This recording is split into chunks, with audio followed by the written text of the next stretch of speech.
എല്ലാ ഞായറാഴ്ചയും പ്രാധാന്യമുണ്ടെങ്കിലും ഇന്നത്തെ ഞായറിന് ഒരു പ്രത്യേകതയുണ്ട്. യേശുവിൻ്റെ ജെറുസലേം പ്രവേശനത്തിൻ്റെ ഓർമ്മ പുതുക്കലുമായാണ് ഇന്ന് ക്രൈസ്തവർ ഓശാന ഞായർ ആഘോഷിക്കുന്നത്. ഇതോടെ വിശുദ്ധ വാരത്തിന് തുടക്കമാവുകയാണ്. സംസ്ഥാനത്തെ വിവിധ ദേവാലയങ്ങളിൽ ഓശാന ഞായറിന്റെ പ്രത്യേക ചടങ്ങുകളും കുർബാനകളും ആരംഭിച്ചു കഴിഞ്ഞു. എറണാകുളം സെന്റ് മേരീസ് ബസലിക്കയിൽ സിറോ മലബാർ സഭ മേജർ ആർച്ച് ബിഷപ്പ് റാഫേൽ തണ്ടിൽ ചടങ്ങുകൾക്ക് നേതൃത്വം നൽകും. വരാപ്പുഴ അതിരൂപത arch bishop Joseph Kalathiparambil Ernakulam saint Francis കത്തീഡ്രലിൽ ചടങ്ങുകൾക്ക് കാർമ്മികത്വം വഹിച്ചു കഴിഞ്ഞു. യേശുവിനെ ഒലിവു മരച്ചില്ലകൾ വീശി ജെറുസലേമിൽ ജനസമൂഹം വരവേറ്റതിന്റെ ഓർമ്മ പുതുക്കുകയാണ് കുരുത്തോല പെരുന്നാൾ ദിനത്തിൽ വിശ്വാസികൾ. കുരുത്തോല വെഞ്ചരിപ്പും പ്രദക്ഷിണവും വിശുദ്ധ കുർബാനയും വചന സന്ദേശവും ഉൾപ്പെടെയുള്ള ശുശ്രൂഷകളാണ് വിവിധ ദേവാലയങ്ങളിൽ നടക്കുന്നത്. അതേസമയം അങ്ങ് ഇസ്രായേൽ താഴ്വാരത്ത അവിടെ നിന്നുള്ള യുദ്ധാരംഭം ആരംഭിച്ചു കഴിഞ്ഞു. അതിന് യാതൊരുവിധ കുറവുമില്ല. പശ്ചിമേഷ്യയിൽ യുദ്ധഭീതി ഇപ്പോഴും കൂടുകയാണ്. പശ്ചിമേഷ്യയിൽ യുദ്ധമേഘങ്ങൾ കൂടുതൽ കടക്കുന്നു. അമേരിക്കയുടെ അതിനൂതനമായ MQ-9 റീപ്പർ ഡ്രോണും F-16 യുദ്ധവിമാനവും വെടിവെച്ചിട്ടതായി ഇറാൻ അവകാശപ്പെടുമ്പോൾ ഇസ്രയേലിലെ റഡാർ കേന്ദ്രങ്ങളെ ലക്ഷ്യമിട്ടുകൊണ്ട് ആക്രമണം നടത്തിയതായും ഇറാനിയൻ റവല്യൂഷണറി ഗാർഡ് അറിയിച്ചു കഴിഞ്ഞു. എന്നാൽ ഇറാന്റെ മിസൈൽ നീക്കങ്ങളെ വിജയകരമായി പ്രതിരോധിച്ചതായാണ് ഇസ്രായേൽ വ്യക്തമാക്കുന്നത്.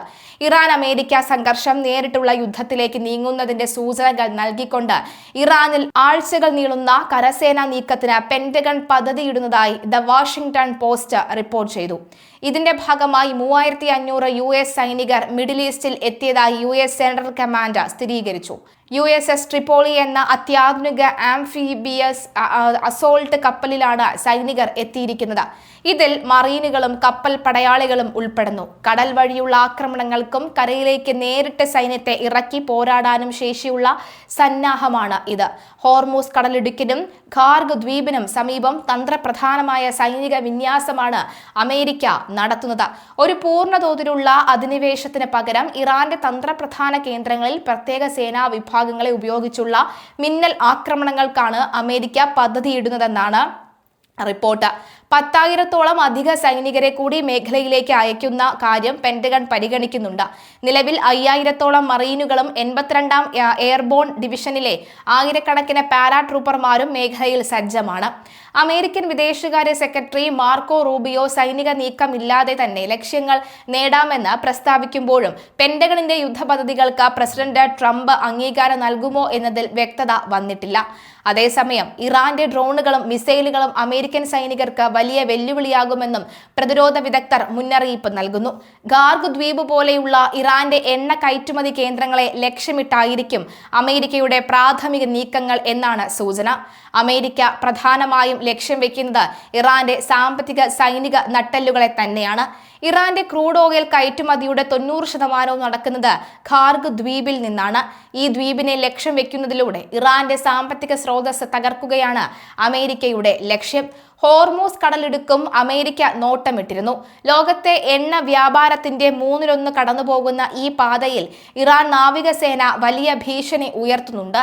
ഇത് നിയന്ത്രിക്കുക എന്നത് അമേരിക്കയ്ക്ക് വലിയ വെല്ലുവിളി തന്നെയാണ്.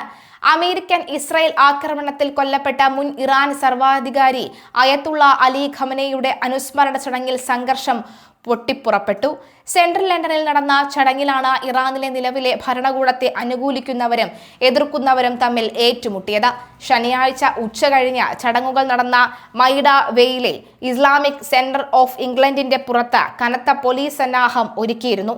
സംഘർഷമുണ്ടായതോടെ മെട്രോപൊളിറ്റൻ പോലീസും സിറ്റി ഓഫ് ലണ്ടൻ പോലീസും ഇടപെട്ട് സ്ഥിതിഗതികൾ ശാന്തമാക്കാൻ ശ്രമിക്കുന്നുണ്ടായിരുന്നു.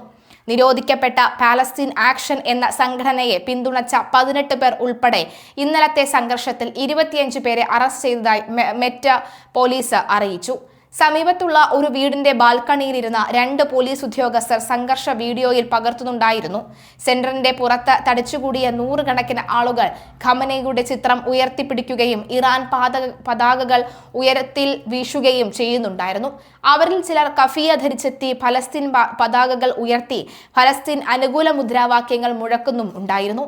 അതേസമയം റോഡിന് എതിർവശത്ത് സൂര്യനും സിംഹവും ആലേഖനം ചെയ്ത ഇറാന്റെ പഴയ ഷാ ഭരണകാലത്തെ പതാക മറ്റൊരു സംഘവും പ്രകടനം നടത്തുന്നുണ്ടായിരുന്നു. ഇവർ ഉയർത്തിയ ബാനറുകളിൽ ഒന്നിൽ ട്രംപിന്റെയും ബെഞ്ചമിൻ നെതന്യാഹുവിന്റെയും ചിത്രങ്ങളും ഉണ്ടായിരുന്നു. ഞങ്ങൾ നിങ്ങളെ വിശ്വസിക്കുന്നു എന്ന് അതിന് കീഴെ അടിക്കുറിപ്പും ഉണ്ട്. വലിയ ശബ്ദത്തിൽ സംഗീതം കേൾപ്പിച്ചും ആടിയും പാടിയും ഇവർ ഖമനേയുടെ മരണം ഒരു ആഘോഷമാക്കുകയായിരുന്നു. ഇറാനിലെ സ്ഥാനഭ്രഷ്ടരാക്കപ്പെട്ട പഹ്ലവി രാജവംശത്തിലെ കിരീടാവകാശിയുടെ ചിത്രവും ചിലർ ഉയർത്തിപ്പിടിച്ചിരുന്നു. ഒരു പക്ഷേ ബ്രിട്ടീഷ് ചരിത്രത്തിലെ തന്നെ ഏറ്റവും വലിയ ബഹുസാംസ്കാര പ്രകടനം എന്ന് വിശേഷിപ്പിക്കാവുന്ന തരത്തിൽ വലതുപക്ഷ രാഷ്ട്രീയത്തിനെതിരെ പ്രതിഷേധം പ്രകടിപ്പിച്ചുകൊണ്ട് ലണ്ടൻ നഗരത്തിൽ തെരുവിലിറങ്ങിയത് പതിനായിരങ്ങളാണ്. ടുഗദർ അലയൻസ് മാർച്ച് എന്ന് പേരിട്ട ഈ പ്രകടനത്തിൽ പങ്കെടുക്കാൻ രാജ്യത്തിന്റെ വിവിധ ഭാഗങ്ങളിൽ നിന്നായി 5 ലക്ഷത്തോളം പേർ തലസ്ഥാനത്ത് എത്തിയെന്നാണ് സംഘാടകർ അവകാശപ്പെടുന്നത്. എന്നാൽ പോലീസിന്റെ കണക്കുകൾ പ്രകാരം ഏകദേശം 1/2 ലക്ഷത്തോളം പേരാണ് പ്രകടനത്തിൽ പങ്കെടുത്തത്. 100-ലധികം ചാരിറ്റികൾ, നിരവധി ക്യാമ്പയിൻ ഗ്രൂപ്പുകൾ, തൊഴിലാളി യൂണിയനുകൾ എന്നിവർ പങ്കെടുത്ത പ്രകടനം പാർക്ക് ലൈനിൽ നിന്നാണ് ആരംഭിച്ചത്. പിന്നീട് വൈറ്റ് ഹോൾ വഴി ട്രഫാഗർ സ്ക്വയറിൽ പ്രകടനം എത്തിച്ചേർന്നു. തീവ്ര വലതു രാഷ്ട്രീയത്തിനെതിരെ ഐക്യദാർഢ്യം പ്രഖ്യാപിച്ചുകൊണ്ടായിരുന്നു പ്രകടനം അവസാനിച്ചത്. കഴിഞ്ഞ സെപ്റ്റംബറിൽ തീവ്ര വലതുപക്ഷ നേതാവായ ടോമി റോബിൻസൺ സംഘടിപ്പിച്ച യുണൈറ്റഡ് ദി കിങ്ഡം റാലിക്കുള്ള പ്രതികരണം എന്ന നിലയിലായിരുന്നു ഈ പ്രകടനം സംഘടിപ്പിച്ചത്.